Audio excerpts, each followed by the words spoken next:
교회를 깨달은 PPT 매일 말씀 묵상 2021년 1월 18일 월요일자입니다.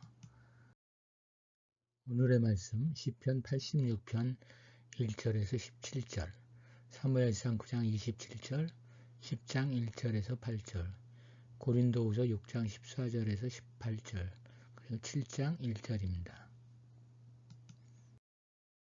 시편 86편을 개역 개정으로 읽겠습니다. 다윗의 기도. 여호와여, 나는 가난하고 궁핍하오니 주의 귀를 기울여 내게 응답하소서. 나는 경건하오니 내 영혼을 보전하소서. 내 주 하나님이여, 주를 의지하는 종을 구원하소서. 주여, 내게 은혜를 베푸소서. 내가 종일 주께 부르짖나이다. 주여, 내 영혼이 주를 우러러보오니 주여, 내 영혼을 기쁘게 하소서. 주는 선하사 사죄하기를 즐거워하시며 주께 부르짖는 자에게 인자함이 후하심이니이다. 여호와여, 나의 기도에 귀를 기울이시고 내가 간구하는 소리를 들으소서. 나의 환난 날에 내가 주께 부르짖으리니 주께서 내게 응답하시리이다. 주여, 신들 중에 주와 같은 자 없사오며 주의 행하심과 같은 일도 없나이다. 주여, 주께서 지으신 모든 민족이 와서 주의 앞에 경배하며 주의 이름의 영광을 돌리리이다. 무릇 주는 위대하사 기이한 일들을 행하시오니 주만이 하나님이시니이다. 여호와여, 주의 도를 내게 가르치소서. 내가 주의 진리에 행하오리니 일심으로 주의 이름을 경외하게 하소서. 주 나의 하나님이여, 내가 전심으로 주를 찬송하고 영원토록 주의 이름에 영광을 돌리오리니 이는 내게 향하신 주의 인자하심이 크사 내 영혼을 깊은 수월에서 건지셨음이니이다. 하나님이여, 교만한 자들이 일어나 나를 치고 포악한 자의 무리가 내 영혼을 찾아 싸우며 자기 앞에 주를 두지 아니하였나이다. 그러나 주여, 주는 긍휼히 여기시며 은혜를 베푸시며 노하기를 더디하시며 인자와 진실이 풍성하신 하나님이시오니 내게로 돌이키사 내게 은혜를 베푸소서. 주의 종에게 힘을 주시고 주의 여종의 아들을 구원하소서. 은총의 표적을 내게 보이소서. 그러면 나를 미워하는 그들이 보고 부끄러워하오리니 여호와여, 주는 나를 돕고 위로하시는 이시니이다. 찬양 시편 86편 가사를 생각하며 부르시는데 찬송가 363장 내가 깊은 곳에서를 부르시겠습니다. 저는 강서정이 노래하는 시편 86편을 부르시겠습니다. 기도 마음을 담아 드리시기 바랍니다. 오늘 기도는 코러스 시편 86 아래 유튜브 주소가 나와 있습니다.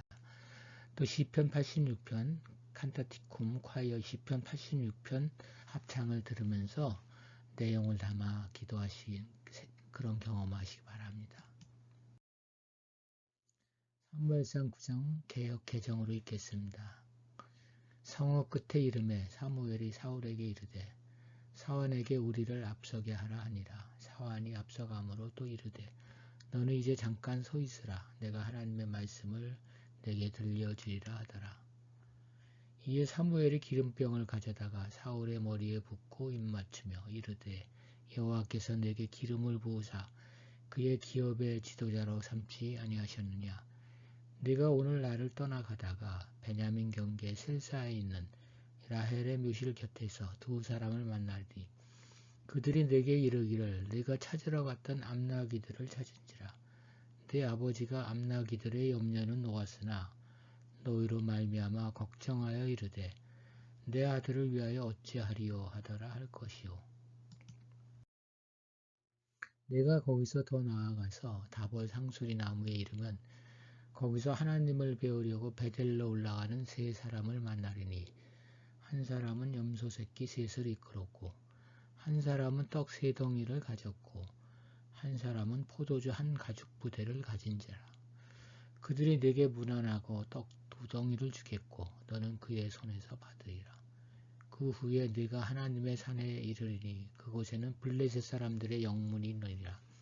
네가 그리로 가서 그 성읍으로 들어갈 때에 선지자의 무리가 산당에서부터 비파와 소고와 저와 수금을 앞세우고 예언하며 내려오는 것을 만날 것이요 내게는 여호와의 영이 크게 임하리니 너도 그들과 함께 예언을 하고 변하여 새 사람이 되리라. 이 징조가 내게 임하거든 너는 기회를 따라 행하라. 하나님이 너와 함께 하시리니라. 너는 나보다 앞서 길갈로 내려가라. 내가 네게로 내려가서 번제와 화목제를 드리리니 내가 네게 가서 네가 행할 것을 가르칠 때까지 7일 동안 기다리라. 하나님의 계시대로 사울과 사무엘의 극적 상봉이 이루어졌고 사울은 사무엘의 초청으로 산당에서 왕 후보로서의 만천 대접을 받아 1차적 소망이 이루어집니다. 사울은 이른 암나귀를 찾았다는 소식과 앞으로 왕으로 기름 부음을 받게 될 것을 시사받고 집으로 돌아옵니다.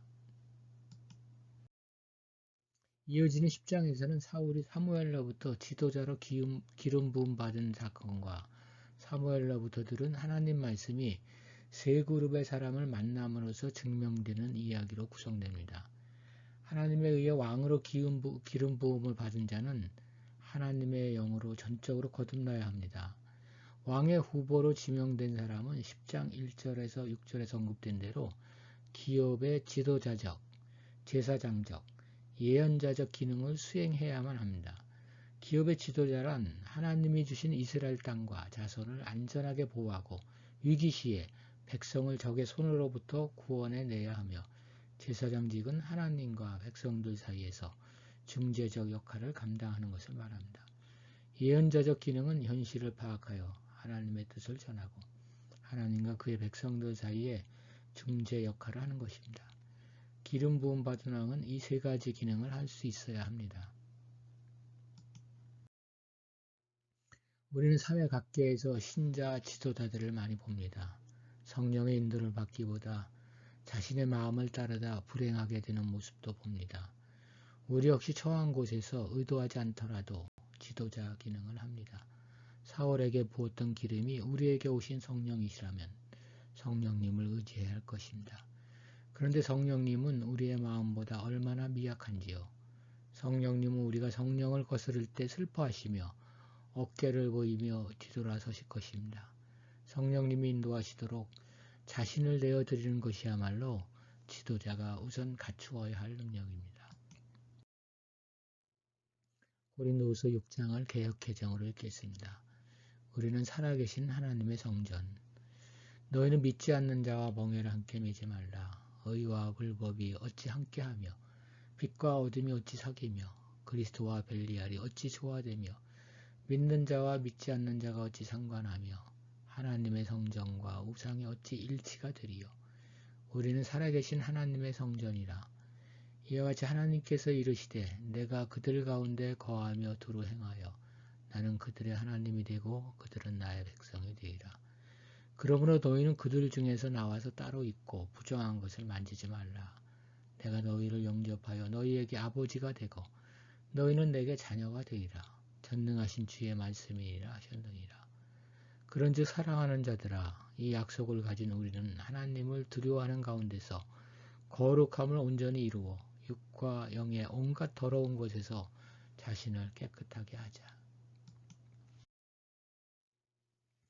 파우사니아스는 1세기 후에 그린도에 대해 묘사하면서 아폴로와 아프로디테 신전 외에도 약 20개의 형상이 야외에 서 있으며 6개 헬라 신전과 신비의 주들을 위한 5개 전용 구역이 있었다고 언급합니다.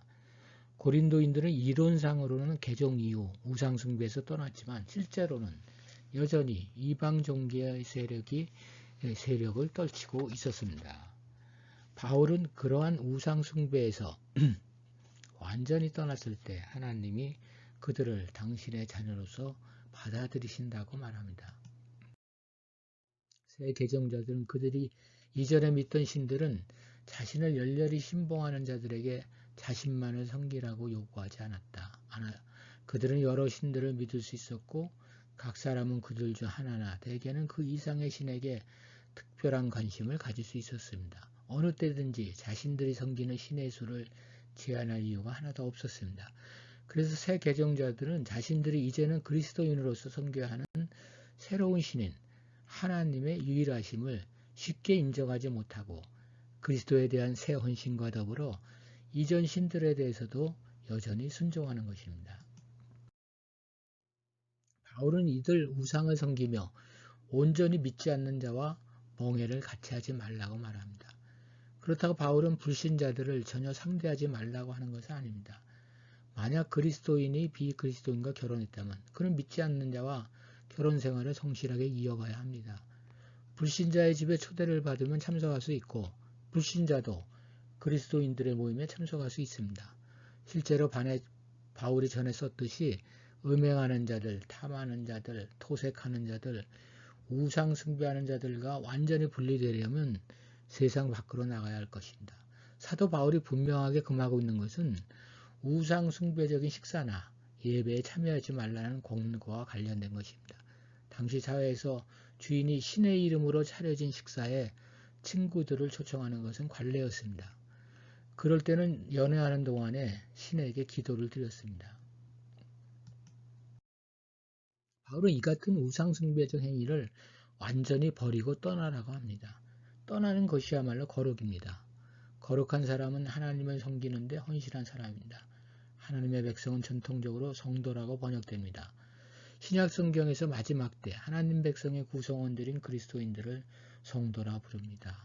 성도라는 말은 이스라엘 백성에 대한 진술들을 배경으로 그리스도인들이 마지막 때의 하나님 백성인 것을 가리킵니다. 그리스도인들이 자신의 애씀과 자신의 완전함을 근거로 거룩한 사람이 되었다는 오해가 생기지 않도록 바울은 서신서의 첫머리에서 부름받은 성도들이라고 함으로써 그리스도인들은 하나님의 부르심을 근거로 하나님 백성에 속하게 되었다는 사실을 밝히고 그리스도 예수 안에서 거룩하여진 자 또는 그리스도 예수 안의 성도라고 함으로써 그리스도인들의 거룩함은 예수 그리스도와 연결된 데 근거하고 있다는 점을 분명히 합니다. 그래야 하나님의 새 백성이 탄생하게 된 것입니다. 이것이 교회입니다. 교회의 거룩함의 근거는 그리스도의 희생의 피입니다. 에베소서 5장 26절 27절에 말합니다.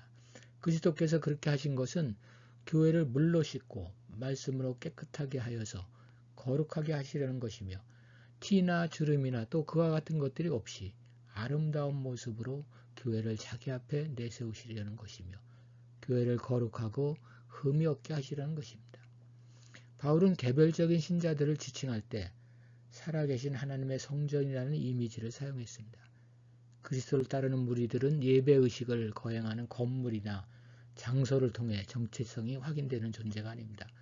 그들은 하나님의 성령이 거주하시는 사람들로서 정체성이 확인됩니다.